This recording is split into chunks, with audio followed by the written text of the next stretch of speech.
खुश होंगे और साथ साथ पढ़ाई भी करते होंगे।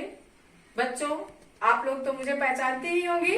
मैं पुष्पा सिंह कक्षा 12 शिक्षा शास्त्र पढ़ाने के लिए उपस्थित हूँ। अगले लेक्चर में हम लोगों ने पढ़ा था बौद्धकालीन शिक्षा, जिसमें कि मैंने आप सबको गौतम बुद्ध के बारे में थोड़ा सा बताया था। बच्चों, आप लोग को समझ में आया होगा, ये मेरा विश्वास है।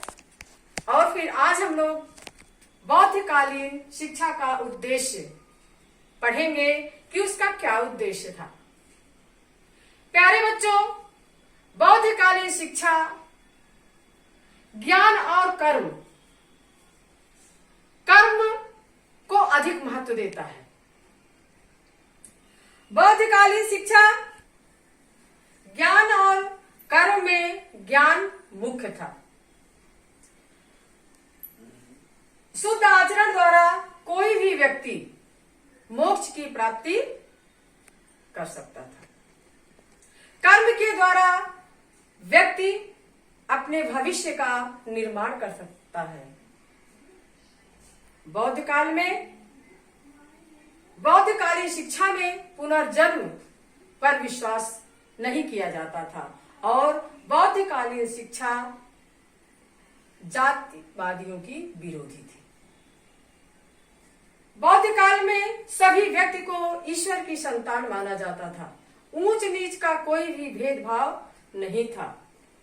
बौद्ध काल में महात्मा बुद्ध ने सभी वर्ण के लोगों को शिक्षा ग्रहण करने का अधिकार दिया था। उन्होंने कहा, जो भी व्यक्ति ज्ञानी है वह चाहे जिस जाति का हो, उसको बच्चों को शिक्षा देने का अधिकार भी दिया जाता था।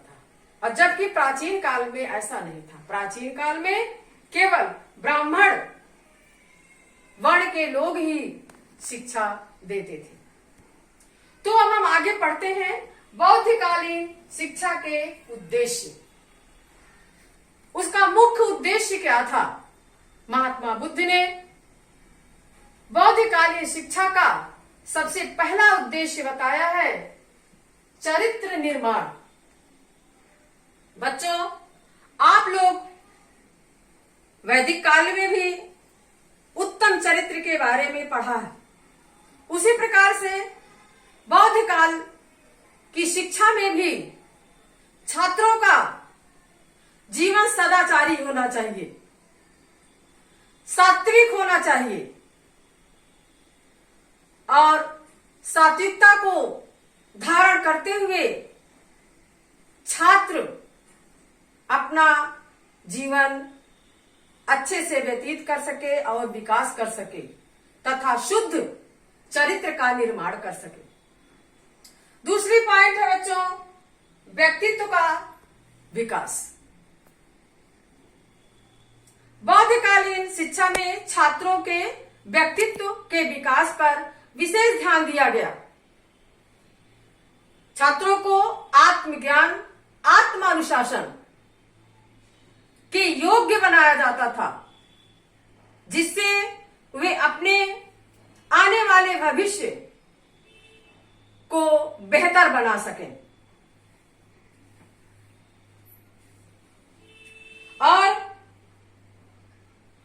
और वो जीवन को सफल बना सके, जिसको जीवन के लिए तैयार करने का उद्देश्य भी कहा गया है। प्यारे बच्चों,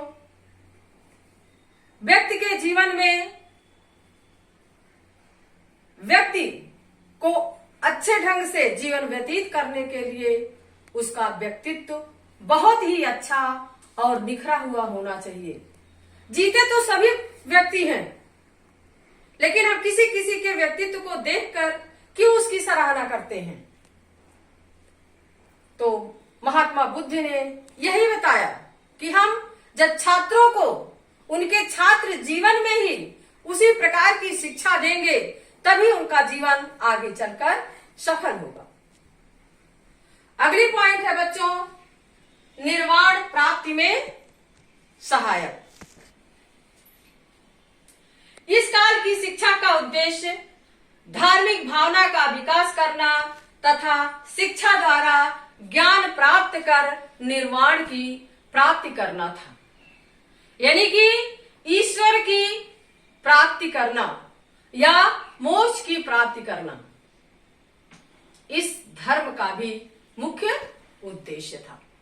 अगली पॉइंट है बच्चों, राष्ट्रीय संस्कृति का संरक्षण एवं प्रसार। और आपने पिछले लेक्चर में पढ़ा कि और जो भी धर्म के लोग थे केवल अपने धर्म का ही प्रचार प्रसार करते थे, लेकिन बौद्ध काल में अपने धर्म के प्रचार प्रसार के साथ साथ हमारे देश की जो संस्कृति है उसको भी बढ़ाया गया और उस पर भी विशेष ध्यान दिया गया। अंततः शिक्षा के उद्देश्य में धर्म प्रचार के साथ साथ राष्ट्रीय संस्कृति का प्रचार और प्रसार करना भी सम्मिलित था। इस प्रकार से बौद्धकालीन शिक्षा का उद्देश्य है। और अगली पॉइंट है बौद्धकालीन शिक्षा का संगठन। बौद्धकालीन शिक्षा किस प्रकार से दी जाती थी? बच्चों, अब हम लोग अगली पॉइंट पढ़ते हैं, बौद्धकालीन शिक्षा का संगठन। बौद्ध काल में शिक्षा प्राथमिक तथा उच्च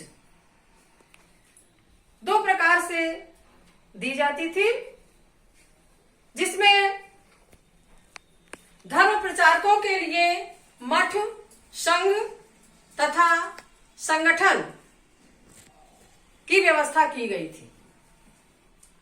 मठ का विद्वान एक भिक्षुक होता था, जिसके अंतर्गत अन्य विषयों के महोपाध्याय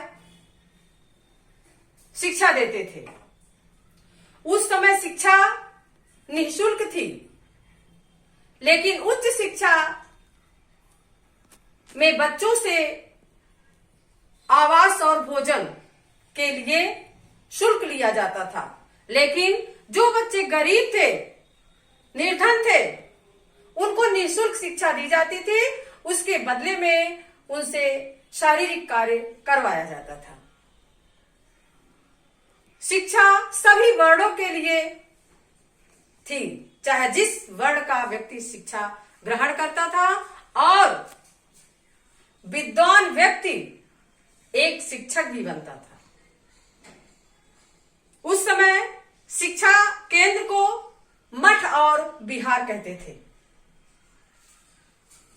विहार के अंतर्गत अनेक मठ होते थे। एक विहार में 100 भिक्षुकों की रहने की व्यवस्था होती थी, जिसमें छात्र और शिक्षक दोनों साथ साथ रहते थे। बच्चों, छात्र को श्रवण या श्रमण कहा जाता था, शिक्षक को भिक्षुक कहा जाता था, महोपाध्याय कहा जाता था। छात्र और भिक्षुक या महोपाध्याय या शिक्षक एक साथ रहते थे। उनका बहुत ही मधुर संबंध था। पिता और पुत्र के तुल्य एक दूसरे से वो व्यवहार करते थे। शिक्षा केंद्रों की व्यवस्था धनाढ्य व्यक्ति, धनिक वर्गों के लोग करते थे, जिसके माध्यम से उसका संचालन होता था। इस प्रकार से बौद्ध काल में अनेक प्रकार के अनेक शिक्षण संस्थाएं खोली गई, यानी कि मठ और विहार खोले गए। बौद्ध काल में शिक्षा केंद्र, अनेक शिक्षा केंद्र खोले गए। पहला तक्षशिला, दूसरा विक्रमशिला, तीसरा बल्लभी, इस तरह से जगदल्ला, औदंतपुरी, कांची, मिथिला, ये सारे शिक्षा केंद्र थे। बच्चों, अब मैं ये यहीं पे समाप्त करती हूँ। फिर हम लोग मिलेंगे अगले वीडियो में।